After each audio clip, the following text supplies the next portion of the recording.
एक जापान में अपने हरियाणा की एक पवेलियन लगी है, बहुत बड़ा एक्सपो लगा हुआ है।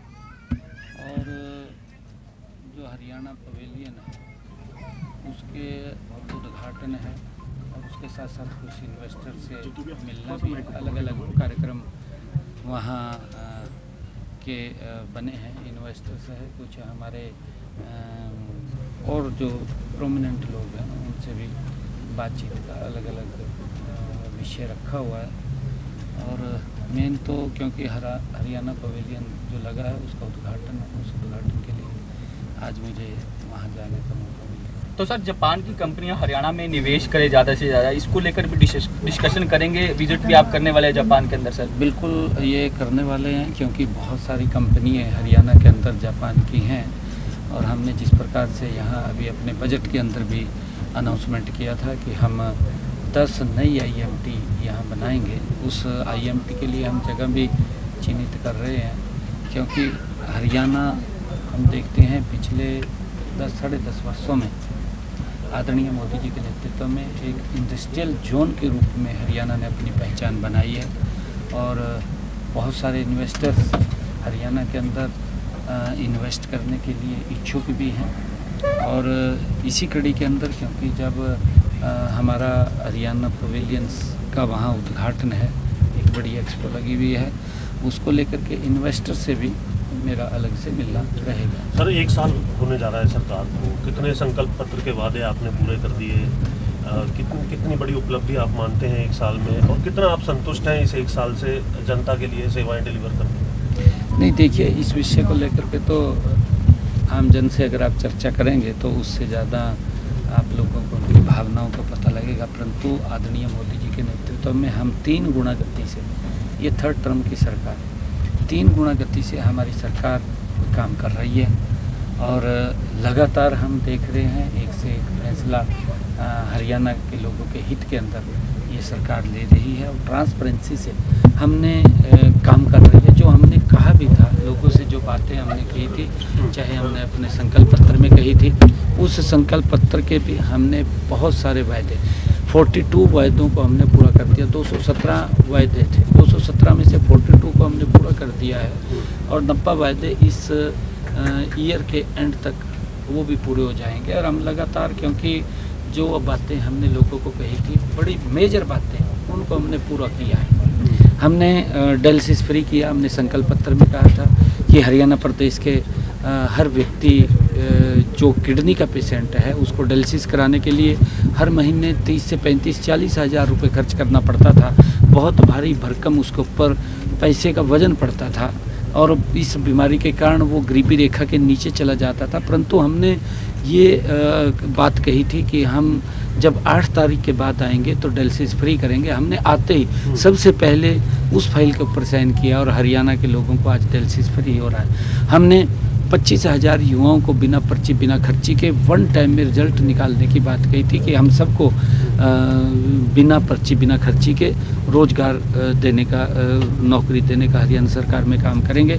उस बात को हमने पूरा किया है। रोजगार रोकने की बात भी कही थी आपने कि भाई रोक रहे हैं कुछ लोग जो हैं भर्ती रोको। नहीं, देखिए, वो भर्ती रोको गैंग का अपना एक उनका एजेंडा चलता है, वो अपने एजेंडे के ऊपर काम करते हैं। हमने ये भी कहा था कि हम हरियाणा प्रदेश के किसान की 24 फसलें MSP पर खरीदेंगे, ये हमने कहा था। मुझे खुशी है कि हम उन 24 फसलों को भी खरीद रहे हैं और उसका नोटिफिकेशन जारी हो गया है।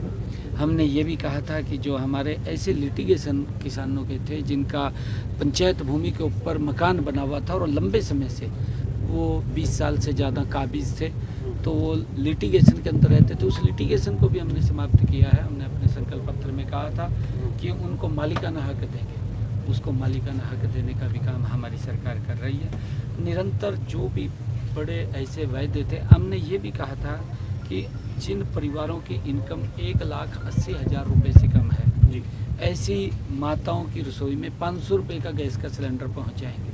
मुझे खुशी है हमने उस वायदे को भी पूरा किया है। और 500 रुपये का गैस का सिलेंडर माताओं की रसोई में पहुंचाने का काम हमारी सरकार कर रही है। लगभग 18 लाख से ज़्यादा परिवारों की रसोई में 500 रुपये का गैस का सिलेंडर पहुंच रहा है। और मुझे ये भी खुशी है कि हमने ये कहा था कि हम 70 साल से आयु के ऊपर के बुजुर्ग उनको 5 लाख रुपए का आयुष्मान कार्ड का लाभ देंगे, और वो भी हमने लागू कर दिया।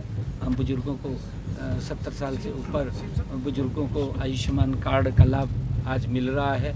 हमने ये भी कहा था कि जो हमारे एससी समाज की बेटियां हैं जो 90% से ज़्यादा नंबर लेकर के आएंगी, उनको हम ऑनर करेंगे, उनको 1,11,000 रुपये हम देंगे, और हमने उसको भी लागू कर दिया। हम बेटियों को 1,11,000 रुपये उनको सम्मानित करने का काम कर रहे हैं।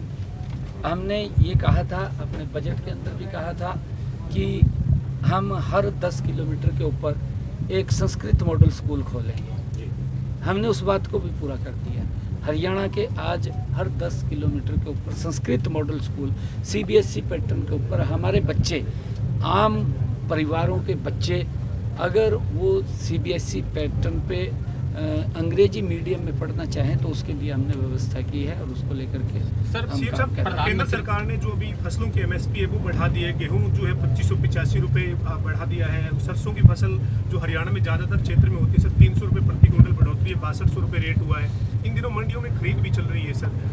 विपक्ष आरोप अभी भी यही लगाता है सर कि MSP में खरीद नहीं हो रही है, किसान के साथ धोखा हो रहा है, जबकि केंद्र सरकार ने एक बार फिर से इस साल 2026-27 का जो MSP है वो जारी किया है सर। देखिए, विपक्ष दुष्प्रचार करता है। विपक्ष के पास झूठ के सिवाय कुछ नहीं है। उन्होंने तो इतना बड़ा झूठ फैलाया था कि मोदी जी आएंगे MSP को ख़त्म कर देंगे। कितना बड़ा विपक्ष की एक चाल थी इंटरनल, और संविधान को लेकर के भी चर्चा। वो तो बाद में आया जब उसकी हवा निकलेगी, उस झूठ की हवा निकलेगी। क्योंकि जब देखा कि मोदी जी तो हर बार फसल का MSP बढ़ा करके दे रहे हैं। मुझे खुशी है, मैं धन्यवाद करना चाहूँगा आदरणीय नरेंद्र मोदी जी का, जिन्होंने किसान हित में मजबूत फैसले लिए हैं, और ऐसे फैसले लिए हैं कि कांग्रेस की हवा निकल गई।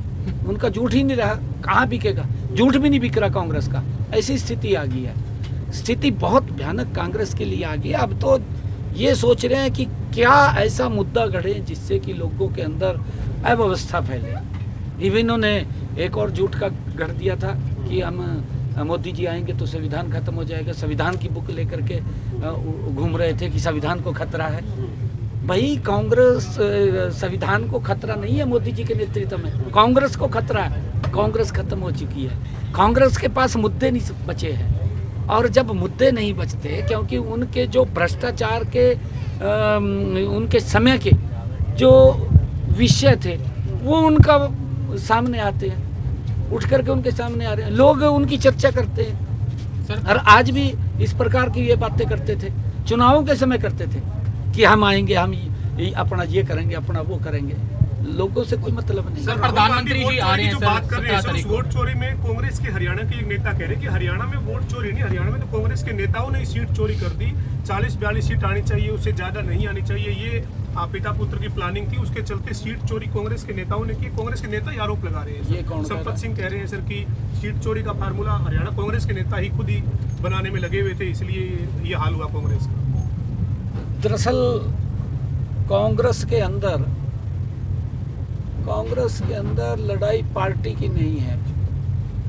कांग्रेस के अंदर लड़ाई अपने बच्चों को रजिस्ट करने की है। किसी को भी देख लीजिए, आप संपत सिंह को देख लीजिए, आप चौधरी वीरेंद्र सिंह को देख लीजिए, आप भूपेंद्र हुड्डा को देख लीजिए, आप सुरजेवाला को देख लीजिए, ये लड़ाई JP को देख लीजिए आप। इनकी लड़ाई कोई वैसी नहीं है।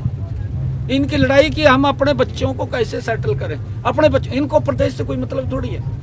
कोई प्रदेश से मतलब नहीं, किसी किसान से मतलब नहीं, इनको किसी मजदूर से मतलब नहीं, किसी व्यापारी से मतलब नहीं। इनको तो मतलब है कि हम अपने बच्चों को कैसे रजिस्ट करें, उसको लेकर के काम कर रहे हैं। आज सद्भावना यात्रा भी निकाल रहे हैं चौधरी वीरेंद्र सिंह के बेटे विजेंद्र सिंह, पूरे हरियाणा को नापेंगे। क्या लगता है सर, किस प्रकार की सद्भावना यात्रा? आप पे आरोप लगा रहे हैं कि सर आपकी पार्टी जो है वो सद्भावना को तोड़ रही है, भाईचारे को तोड़ रही है। आप आरोप लगाते हैं सर किसकी पार्टी? बीजेपी पर आरोप लगाते हैं सर ब्रजेंद्र सिंह। हालांकि कांग्रेस के नेता ही उनकी यात्रा का समर्थन नहीं कर रहे हैं। भूपेंद्र सिंह हुड्डा कह रहे हैं ये कांग्रेस का कार्यक्रम नहीं है, जेपी कह रहे हैं कांग्रेस का कार्यक्रम। मैं देखिए विजेंद्र साहब को कहना चाहूँगा, देखिए ये भारतीय जनता पार्टी है। भारतीय जनता पार्टी जो आरोप लगा रहे हैं कि सद्भावना को तोड़ने का काम बीजेपी कर रही है, बीजेपी तो जोड़ने का काम कर रही थी। बीजेपी ने तो चौधरी वीरेंद्र सिंह को मंत्री बनाया केंद्र में, राज्यसभा का सांसद बनाया, और विजेंद्र को लोकसभा का मेंबर बनाया, उनकी मम्मी को विधायक बनाया। इससे बड़ा और क्या? ये तो आज तक कांग्रेस ने नहीं उनको दिया है। कांग्रेस ने दिया, पूछ लो उनको भी कांग्रेस ने दिया क्या? कांग्रेस ने तो टिकट नहीं दिया उनको। चौधरी वीरेंद्र सिंह का एक बयान वायरल हो रहा था कि गुड़गांव में एक कार्यक्रम था, मैं भी मंत्री था, राविंद्रजीत भी मंत्री थे, हमें साइड में मंच के नीचे बिठा दिया और कोई और ही लोग ऊपर मंच पे बैठे हुए थे। उस दिन मैंने सोच लिया था कि भाजपा में अपनी नहीं चलेगी। शायद सुना होगा आपने वो बयान। भाई जब तक मड़ाई थी तब तो भाजपा ठीक थी है? कांग्रेस में देख ले, टिकट भी नहीं दिया है। चौधरी वीरेंद्र सिंह वरिष्ठ नेता हैं, बड़े सुलझे व्यक्ति हैं, वो सब समझते हैं। उनको मालूम है कि मोदी ने क्या क्या दिया है, उनको मालूम है। उनको ये भी पता है कि मोदी जी ने मंत्री बनाया केंद्र में, कैबिनेट मंत्री, हैवी मंत्री, राज्यसभा का मेंबर भी बनाया, बेटे को लोकसभा का मेंबर बनाया, धर्मपत्नी को विधायक बनाया। आपके सामने है, फिर और इससे ज्यादा क्या करेंगे? 17 तारीख को सर प्रधानमंत्री जी भी आ रहे हैं सर। हाँ, आदरणीय प्रधानमंत्री जी का हम जोरदार स्वागत करेंगे। और आदरणीय प्रधानमंत्री जी हरियाणा से विशेष से नहीं करते हैं, बड़ा प्यार करते हैं हरियाणा से। हरियाणा के लोगों से उनका बड़ा स्नेह है, क्योंकि लंबे समय तक आदरणीय मोदी जी हरियाणा के अंदर रहे हैं। आज भी आदरणीय मोदी जी जब चर्चा करते हैं तो यहाँ की लस्सी की चर्चा करते हैं, यहाँ के मक्खन की चर्चा करते हैं, दूध की चर्चा आदरणीय प्रधानमंत्री जी करते हैं। क्योंकि हमारा हरियाणा में दूध दही का खाना, देखिए मैं हरियाणा के लोगों का दिल से धन्यवाद भी करना चाहूँगा कि आदरणीय मोदी जी के नेतृत्व में किस गति से आगे बढ़ा है। हमारा हरियाणा तो एक कृषि प्रधान प्रदेश के रूप में इसकी पहचान थी, उसको जाना जाता था। और जब अलग हुआ था तो ये बात बोलते थे कि पता नहीं अपना गुजार कैसे करेंगे, कैसे नहीं करेंगे। मैं तो धन्यवादी हूँ अपने हरियाणा के लोगों का कि जिन्होंने हरियाणा की पहचान एक जवान के रूप में बनाई है। आज बॉर्डर के ऊपर हमारा जवान देश की रक्षा के लिए खड़ा है, तैनात है, उसमें पहचान हमारे हरियाणा ने बनाई है। हमारे हरियाणा ने स्पोर्ट्स के अंदर अपनी पहचान बनाई है। हमारे खिलाड़ी जब गोल्ड मेडल आते हैं तो उसमें गिनती हरियाणा की सबसे ज़्यादा होती है। ये हमारी पहचान हमारे युवाओं ने बनाई है। और हमारे किसान ने हमारी कृषि प्रधान के रूप में पहचान हरियाणा की बनाई है। मुझे खुशी है आज इंडस्ट्री के रूप में भी हरियाणा की एक अलग पहचान बनी है। ये हम सब के लिए बड़े गर्व की बात है। सर आपको नेता विपक्ष मिल गया है, आपका 1 साल लगभग होने वाला था सरकार को, लेकिन आपने हुड्डा साहब को सम्मान वही दिया, कांग्रेस ने भी फिर वही नाम जो है अपनी तरफ से नहीं। देखिए मैंने तो पहले ही बोला था भी हम तो आपको ही मानते हैं। कांग्रेस पता नहीं क्यों देरी कर रही थी। राहुल गांधी कई प्रकार से सोचता है बेचारा, वो कभी इधर की सोचता है, कभी इधर की सोचता है। एक मैं आपको कहानी याद आ गई है मेरी। एक गाड़ी जा रही थी स्पीड में गाड़ी जा रही थी तो एक आगे बगुला बैठा था सड़क के ऊपर। अब ना तो बुगला वो डिसाइड कर सका भी मैंने किधर जाना है, इधर जाऊं। वो ड्राइवर पर भी ब्रेक नहीं लगे।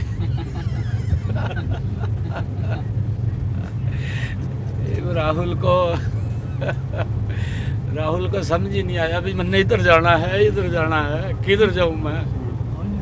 आखिर में तो वहीं जाना पड़ा। तो पहली चला जाता सर, जो अध्यक्ष पहली चला जाना चाहिए था कांग्रेस ने।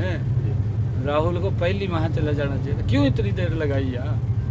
नहीं लगानी चाहिए। कांग्रेस अध्यक्ष का सीडी कांड को लेकर सवाल उठ रहे हैं सर, अब जो राव नरेंद्र को अध्यक्ष बनाया गया। एक संज्ञा भी दी बीबीसी करके सर, उसकी भी एक बार कल भी आपने बोला था।